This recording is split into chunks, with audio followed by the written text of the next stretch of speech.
Phillip Schofield reigned as the king of daytime TV for more than 20 years thanks to his coveted role as the face of ITV's This Morning alongside pal Holly Willoughby. But following his dramatic exit earlier this year, after the presenter admitted to having an unwise but not illegal affair with a younger colleague, turmoil followed, and the program was met with toxicity claims. Phillip at the time insisted there was no such thing, but an investigation followed, with results published today. While Phillip told his social media followers that the show was the best to work on with the best people, a reputational damage expert argues that ITV was one of the decisive factors in Schofield's downfall. Following the scandal, ITV instructed a lawyer to look into how the affair and Phil's exit was handled. The findings say ITV made considerable efforts to find out the truth about an alleged relationship between Phillip Schofield and a runner on This Morning in 2019, but was unable to uncover the relevant evidence until Schofield's admission in late May 2023. The report reveals that Phillip reluctantly declined to take part in an interview with Jane Mulcahy Casey, the lawyer instructed to carry out the review, due to his health. Phillip's public admission and following fallout with ITV and best pal Holly saw the disgraced presenter walk from the channel altogether. In a statement on departing from This Morning, in which he failed to mention his co-host, Phil announced, "I have always been proud to cover fascinating stories on This Morning. But recently, This Morning itself has become the story. Throughout my career in TV, including the very difficult last few days, I have always done my best to be honorable and kind. I understand that ITV has decided the current situation can't go on, and I want to do what I can to protect the show that I love. So I have agreed to step down from This Morning with immediate effect, in the hope that the show can move forward to a bright future." In a shocking statement, Phillip then admitted to having an affair while he was still married to his now ex-wife Stephanie Lowe. He shared, "The first thing I want to say is, I am deeply sorry for having lied to them, and to many others about a relationship that I had with someone working on This Morning. I did have a consensual on-off relationship with a younger male colleague at This Morning. I am painfully conscious that I have lied to my employers at ITV, to my colleagues and friends, to my agents, to the media, and therefore the public, and most importantly of all to my family. I am so very, very sorry, as I am for having been unfaithful to my wife." He continued in a statement released to the Daily Mail. Phil added, "I have therefore decided to step down from the British Soap Awards, my last public commitment, and am resigning from ITV with immediate effect, expressing my immense gratitude to them for all the amazing opportunities that they have given me. I will reflect on my very bad judgment in both participating in the relationship and then lying about it." Phillip claimed he covered up the fling for years in a bid to protect his former colleague, as he insisted the relationship was unwise but not illegal. As the star confirmed his affair, he agreed to part ways with his management company of 35 years, YMU Group. While ITV at the time told the Mirror that when rumors began to swirl between Phil and an ITV employee in 2020, they investigated the matter. Both parties were questioned and both categorically and repeatedly denied the rumors, as did Phillip's then agency YMU, they said. In addition, ITV spoke to a number of people who worked on This Morning and were not provided with, and did not find, any evidence of a relationship beyond hearsay and rumor.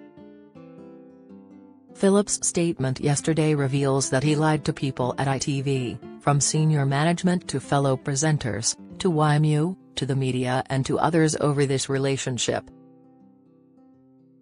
Following the news of the affair, Holly took to Instagram to share a statement. She wrote, "It's taken time to process yesterday's news.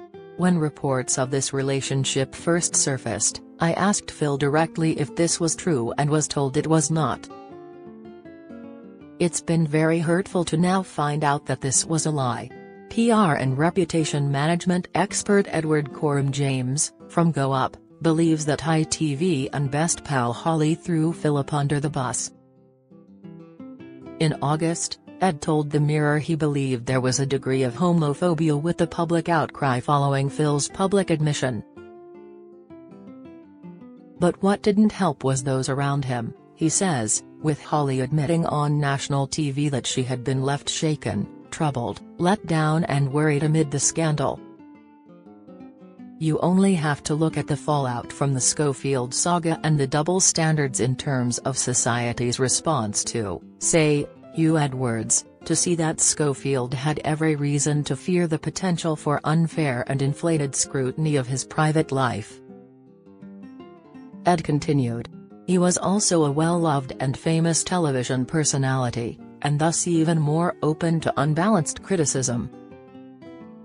Most ordinary folk would have lied about having an affair, and he had much more to lose in his affair than most ordinary folk. He was abandoned and thrown under the bus by his protégé and friend, Willoughby, abandoned by his employers, fired by the talent agency that he had remained loyal to. Was the affair inappropriate? Yes. Affairs are always inappropriate. Aside from his wife, his younger colleague and himself, was it anyone else's business? In my opinion, absolutely not. Speaking of the immediate response from ITV and others, Ed claimed, they panicked and released erratic and ill-considered statements that fanned the flames of confusion, allowing rumor and gossip to take hold and the media and social media to own the narrative. His inner circle deserted him, and indeed threw him under the bus. I don't believe that, from a crisis comms point of view, there was any good reason for Willoughby not to close ranks around her old friend and mentor. Doing so would have had a cooling effect. He added, ITV and Willoughby's handling of the Schofield saga was, in my opinion, the decisive factor in his downfall. In his area of work, Edwards says any unfolding incidents should be ranked out of 10 before justifying the scale of public response. If a crisis is 5/10 on the severity scale, then it warrants a 5/10 response, but if PRs respond with a 3/10, then the client runs the risk of avoiding accountability. But it works both ways in that if a celebrity and their team respond to the same allegation with a 7/10, then it encourages the public to view the incident as a bigger deal than it is.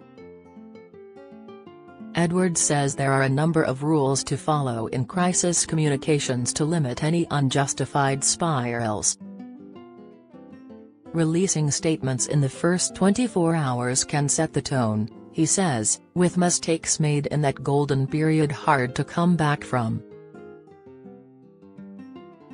Secondly, synchronization is of the utmost importance to avoid confusion and the narrative running away from the facts of the story, which can lead to unnecessary inflation.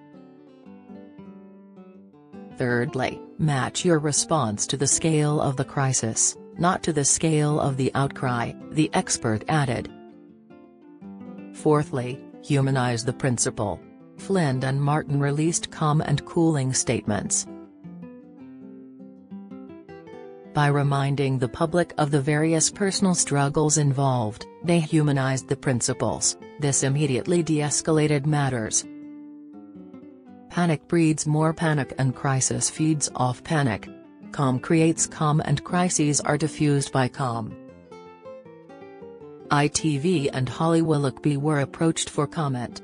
If you're struggling and need to talk, the Samaritans operate a free helpline open 24/7 on 116 123.